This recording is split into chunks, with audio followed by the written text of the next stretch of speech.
The first sign something was wrong came on a quiet Friday afternoon in their sprawling Manhattan penthouse. The sound of crystal clinking against marble echoed as Eleanor filled a glass of sparkling water and stared at the city skyline. The Hudson shimmered below, but her mind was somewhere else, somewhere darker. Logan Ashford, her husband, was in his study reviewing stock reports. He ran one of the most successful investment firms in New York, a man who commanded rooms and closed deals with his sharp intellect and calm demeanor. He had built their empire brick by brick, and their luxurious life was the envy of everyone they knew. Eleanor had everything, or so it seemed. That afternoon, Logan had been finalizing the details of a major acquisition when his phone buzzed with a message from his assistant. "Your father is here early. Should I let him in?" Logan raised an eyebrow. His father, Gerald Ashford, rarely dropped by unannounced. "Yes, bring him to the lounge." A few moments later, Gerald strode in, his signature cologne trailing behind him. At 65, Gerald was a retired CEO who still exuded charisma. His presence filled the room like a king returning to his court. Logan greeted him with a handshake and a half-smile. "Didn't expect you today." Gerald chuckled. "Thought I'd stop by before my dinner plans. Besides, I wanted to see how my favorite son is doing."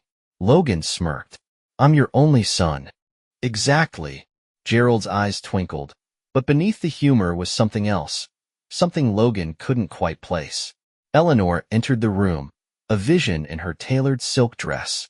Her smile was practiced and perfect, yet Logan noticed the subtle flicker in her eyes when she saw Gerald.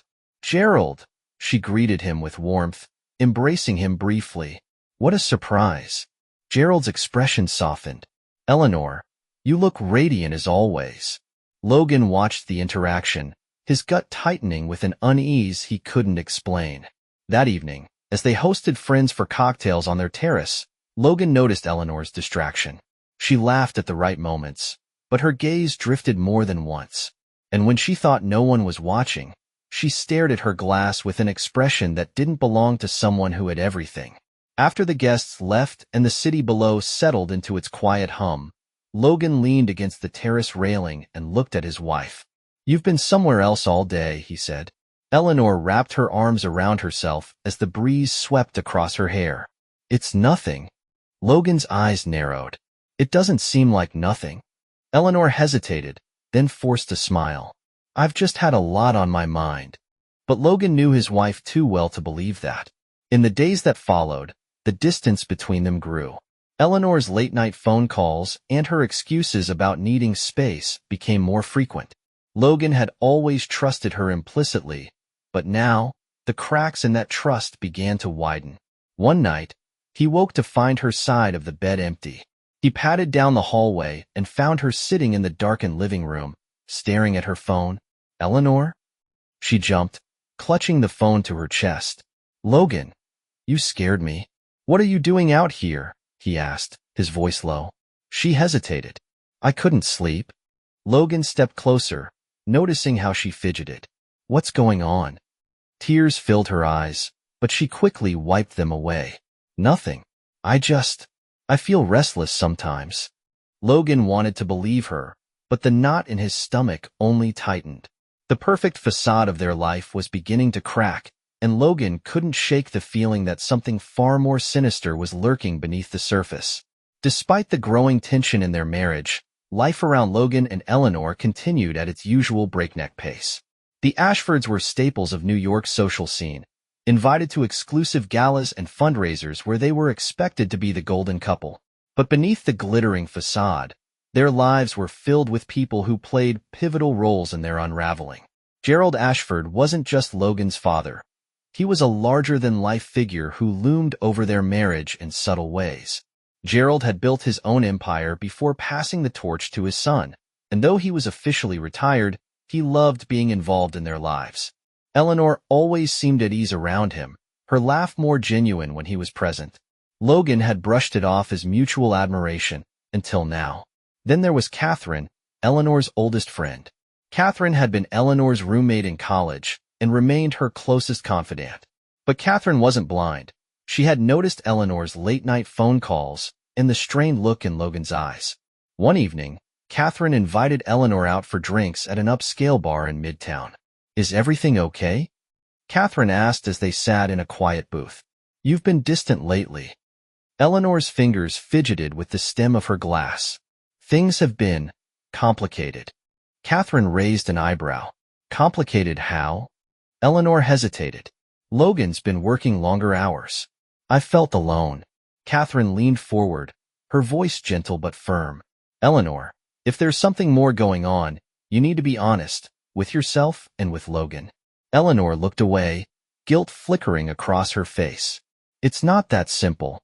Meanwhile, at work, Logan confided in his trusted friend and business partner, Marcus Langston. Marcus was pragmatic and had been with Logan through every triumph and setback. I'm telling you, something's off, Logan admitted as they sat in their conference room after hours. Marcus leaned back in his chair. Do you think she's hiding something? Logan sighed, running a hand through his hair. I don't know. I want to believe she's just going through something, but it feels bigger than that. Marcus nodded thoughtfully. You need to trust your gut. If something doesn't add up, it's better to find out now than to keep wondering. Despite Logan's suspicions, life didn't stop. Invitations to charity events, work obligations, and social functions filled their calendar. At every event, Eleanor played the perfect hostess, charming guests and slipping seamlessly into her role as Logan's poised, elegant wife. But Logan wasn't the only one noticing Eleanor's distance. Gerald had always been observant. He had a way of reading people with unnerving accuracy. During a dinner party at the Ashford estate, Gerald pulled Eleanor aside as the guests mingled. You've been quiet tonight, Gerald remarked, pouring her a glass of champagne. Eleanor forced a smile. Just tired. Gerald's gaze sharpened. Is that all it is? For a moment, Eleanor's mask slipped, and something raw flickered across her face. But she quickly recovered. Of course. Gerald took a slow sip of his drink, his eyes never leaving hers. You know, secrets have a way of coming out, especially in this family. Eleanor's heart pounded in her chest. She forced another smile and excused herself, but her nerves were frayed. As the weeks passed, Logan's unease grew. The late-night whispers, the empty bed, the way Eleanor seemed almost too perfect at social events, it all painted a picture he didn't want to believe. Catherine called Eleanor one evening, her voice concerned. You need to be careful, Eleanor. Whatever you're hiding, it won't stay hidden forever. Eleanor's grip tightened around her phone. I know. And deep down, she knew the truth was inching closer. The storm that had been brewing finally broke on a chilly autumn evening. Logan had returned home earlier than usual, his mind buzzing after another tense board meeting. As he entered the penthouse, the familiar aroma of Eleanor's favorite lavender candle filled the air, but something else hung in the atmosphere, an eerie stillness. He set his briefcase down and walked toward the living room. Eleanor's coat was draped over the armchair, and her phone buzzed quietly on the coffee table.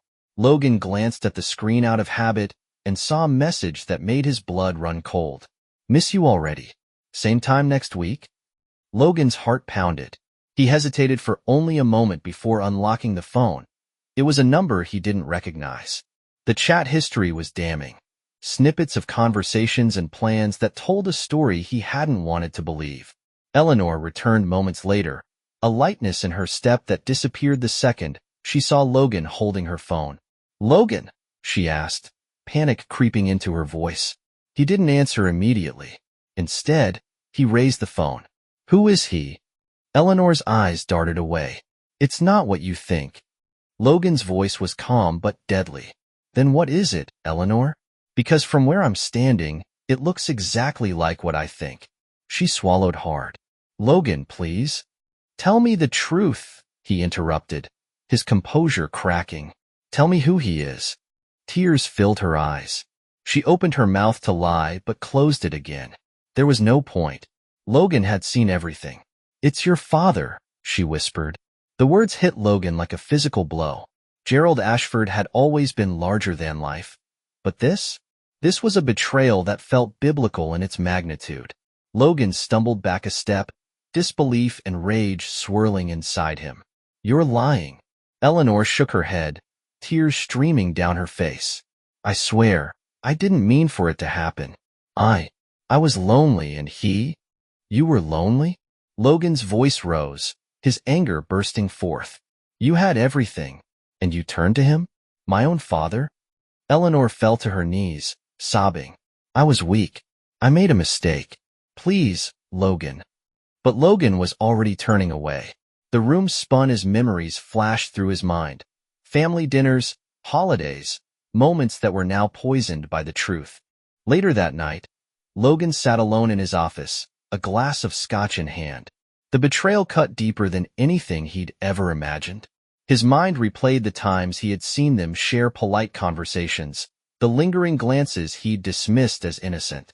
He thought of his father's cryptic remarks, the moments that had felt off but never enough to raise suspicion. It had all been right in front of him. Chris called him that evening. Hey man, everything okay? You sound off. Logan exhaled slowly. No, Chris. Everything is far from okay. Chris's voice hardened. What happened? Logan's grip tightened on the glass. I found out Eleanor's been having an affair with my father.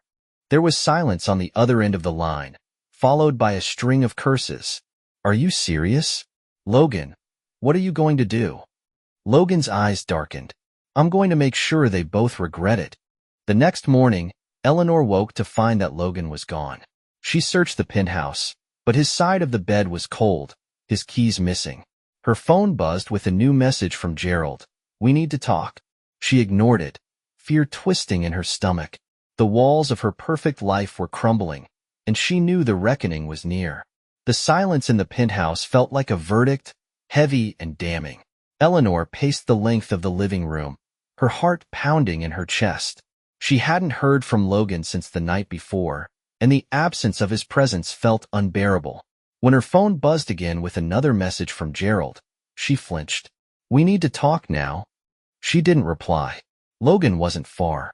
He was at a private club in the city, a place he rarely visited unless he needed time to think. The dim lighting and quiet atmosphere gave him space to process the betrayal. Chris sat across from him, watching as Logan downed the last of his scotch. You can't just let this slide, Chris muttered. Logan's jaw tightened. I have no intention of letting it slide. Chris leaned in, lowering his voice. Then what's the plan? Logan's eyes glinted with something dark. First, I make sure Eleanor knows exactly what she's lost. Then, I make sure my father feels the same. The next day, Logan returned to the penthouse unannounced. Eleanor jumped when the front door opened, relief flashing across her face. Logan! She ran toward him, but he held up a hand, stopping her in her tracks. Don't, he said, his voice cold. We're past that. Tears welled in her eyes. Please, can we just talk? Logan's expression was unreadable as he stepped into the living room. You had every opportunity to talk before you destroyed everything. Eleanor's voice cracked. It wasn't supposed to happen. I was broken. Logan scoffed, a bitter laugh escaping. Broken? You didn't just break. You shattered everything we built. Logan walked to the desk and pulled out a folder, tossing it onto the coffee table. These are divorce papers. Eleanor froze, staring at the crisp white pages. No. Logan, don't do this. His voice was low but firm. You made your choice, Eleanor. Now I'm making mine. She fell to her knees, sobbing uncontrollably. I love you. I'll do anything to fix this. Logan's face hardened. Love? You don't destroy the person you love. The next few weeks were a whirlwind. Logan moved out of the penthouse and stayed in a downtown condo while the divorce proceedings began. The media caught wind of the scandal, and whispers spread through their social circles like wildfire. Gerald's reputation took a public hit when rumors of his affair surfaced. Board members at the family foundation demanded his resignation, citing the controversy as a stain on their legacy. At one particularly tense meeting, Gerald faced his peers, who no longer looked at him with respect but with disdain. Step down, one of them said bluntly. Gerald clenched his fists, but knew the fight was already lost. As for Eleanor, she became a pariah in their elite circles. Invitations dried up, and former friends kept their distance. The penthouse, once a symbol of their shared dreams, felt like a prison. One evening, Rachel came by, her face tight with sympathy. You need to get away from all of this, she urged. Staying here will only make things worse. But Eleanor shook her head. Where would I even go? Rachel hesitated before speaking. Anywhere but here. You need to rebuild, if that's even possible. Logan, meanwhile, had thrown himself into work, determined to rise from the ashes. His name became synonymous with resilience. He took on ambitious projects, attended high-profile events, and built a reputation as a man who had overcome unimaginable betrayal. But behind closed doors, he was still healing. Chris remained his anchor, reminding him that it was okay to grieve. You'll get through this, Chris said one night as they shared drinks on Logan's new balcony. You're stronger than they'll ever be. Logan nodded, though the weight of his memories remained. Months later, Logan stood at an awards gala, delivering a speech about success and resilience. The room erupted in applause, but his eyes drifted to the back, where he thought he saw a familiar figure slip quietly out the door. Eleanor. He didn't follow her. Back in her empty apartment, Eleanor stared out the window at the city lights, haunted by the life she had lost. She'd once had everything, but her choices had left her with nothing. Moral of the story: trust, once broken, is almost impossible to repair. Betrayal leaves scars that even time cannot fully heal. In the end, you can't reclaim the past, but you can choose to rise from the ashes and build a future that's stronger than the lies that tried to break you. The end.